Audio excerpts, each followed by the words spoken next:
لن ينال الله لحومها ولا دماؤها ولكن يناله التقوى منكم আল্লাহ তাআলা বলতেছে বান্দা তোমার কুরবানির গোশত আমার কাছে পৌঁছে না, তোমার কুরবানির রক্ত আমার কাছে পৌঁছে না, তোমার কুরবানির যে চামড়ার যে লোম আছে এই লোম পর্যন্ত আমার কাছে পৌঁছে না। আমার কাছে একটা জিনিস পৌঁছে, সেটা হচ্ছে ওয়ালাকিন ইয়ানালুহুত তাকওয়া মিনকুম, তোমার তাকওয়া অনুযায়ী তোমার যে ভিতরে নিয়ত আছে এই নিয়ত অনুযায়ী আমি আল্লাহ তাআলার কাছে পৌঁছবে। এখন যদি আমরা কুরবানি দেই মানুষকে দেখানোর জন্য, এইরকম বান্দা মনে হয় এইদিকে নাই,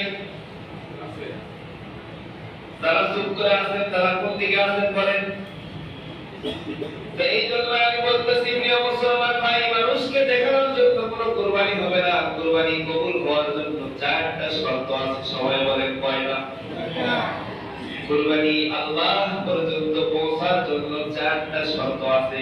এই চারটা শর্ত মানিয়ে যদি কুরবানি আপনি দিতে পারেন তো আশা করা যায় এই কুরবানি আল্লাহ তাআলা পর্যন্ত পৌঁছবে। বলেন সুবহানাল্লাহ।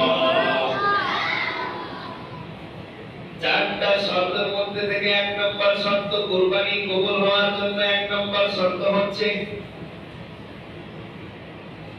হাদিস শরীফের মধ্যে আছে ইন্নামাল আ'মালু বিন্নিয়াত, সমস্ত কাজ নিয়তের উপরে নির্ভরশীল। আপনার নিয়ত যদি ঠিক থাকে তো কুরবানি কিন্তু ঠিক থাকবে, আর আপনার নিয়তের মধ্যে যদি ঝামেলা থাকে তো এই ঝামেলা এইখান থেকেই শুরু, তো শেষ পর্যন্ত ঝামেলা নিয়েই শুরু শেষ হবে। যেমন আমাদের কবর যদি ভালো হয়, কবর যদি কোনো ব্যক্তি সঠিকভাবে জবাব দিতে পারে, হাসর মিজান ফুলসিরাত আরো যত ধরনের আছে সব কিছু আল্লাহ তাআলা কি করে দিবেন? পার করে দিবেন। আর কোন বান্দার যদি কবরই আটকে যায়, শুরুতেই যদি বাধা আসে তো আর কোনো সুযোগ। তো যেই কথা আমি বলতেছিলাম প্রিয় মুসলমান ভাই, কুরবানি কবুল হওয়ার জন্য চারটা শর্ত, তার মধ্যে এক নম্বর শর্ত হচ্ছে নিয়ত ঠিক রাখতে হবে। আপনার নিয়ত যদি আল্লাহ তাআলার জন্য হয়ে থাকে তো আল্লাহ তাআলা সেটা কবুল করবে। দুই নম্বর হচ্ছে হালাল টাকা হতে হবে। কুরবানি কবুল হওয়ার জন্য দুই নম্বর শর্ত হচ্ছে হালাল টাকা হতে হবে। সুদের উপর টাকা নিয়ে কুরবানি কিনছে, ওই কুরবানি গোশতই খাওয়া শেষ। সুদের উপরে টাকা নিয়ে কুরবানি কিভাবে দেয় এই চিন্তা ভাবনা আমি করি। এটিএম থেকে টাকা উঠায় কুরবানি দিচ্ছেন, এই কুরবানি কোন পর্যন্ত যাবে একটু চিন্তা ভাবনা করেন। এই জন্য কুরবানি কবুল হওয়ার জন্য দুই নম্বর শর্ত হচ্ছে হালাল টাকা হতে হবে।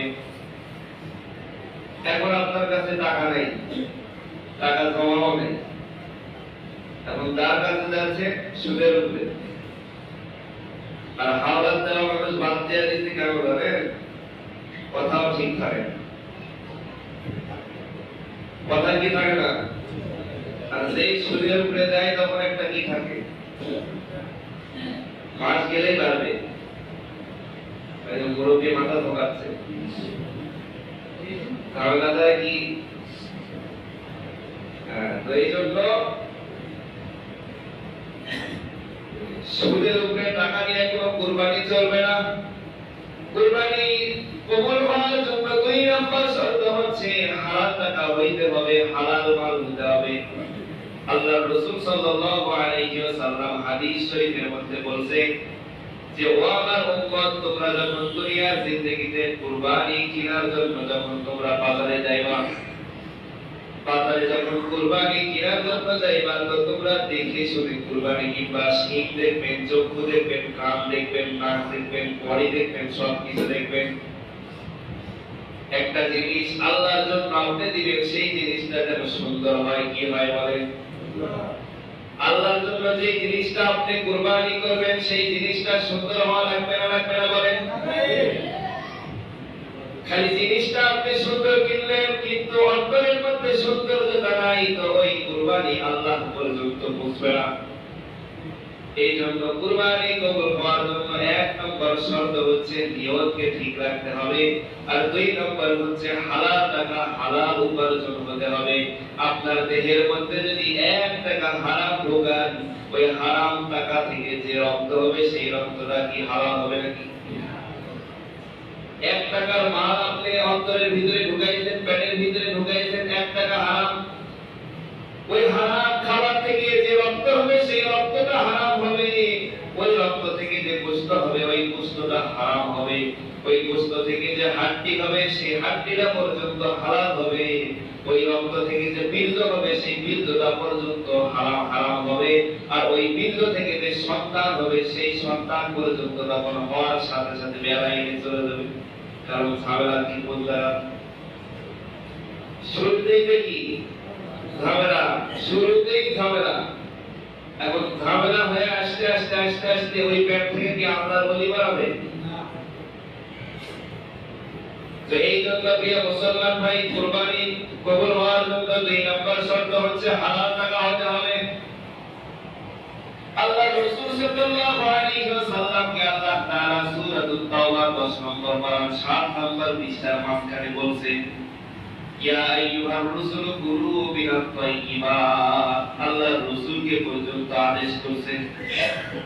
কোরআনের মধ্যে আল্লাহ তাআলা সূরা তাওবা 10 নম্বর পারা 7 নম্বর পৃষ্ঠা আল্লাহ তাআলা বলতেছেন, ইয়া আইয়ুহার রাসূল কুলু মিনাত তাইয়্যিবাত। আল্লাহ তাআলা বলতেছেন, হে আমার রাসূল, হে আমার বন্ধু, তুমি পবিত্র খাবার খাও। কুলু মিনাত তাইয়্যিবাত, পবিত্র খাবার খাও। পবিত্র খাবার যখন আপনার দেহের ভিতরে ঢুকাইবে, তো ওই খাবার থেকে যে শক্তিটা হবে এই শক্তি দিয়ে আল্লাহ তাআলার ইবাদত করে মজা পাওয়া যাবে।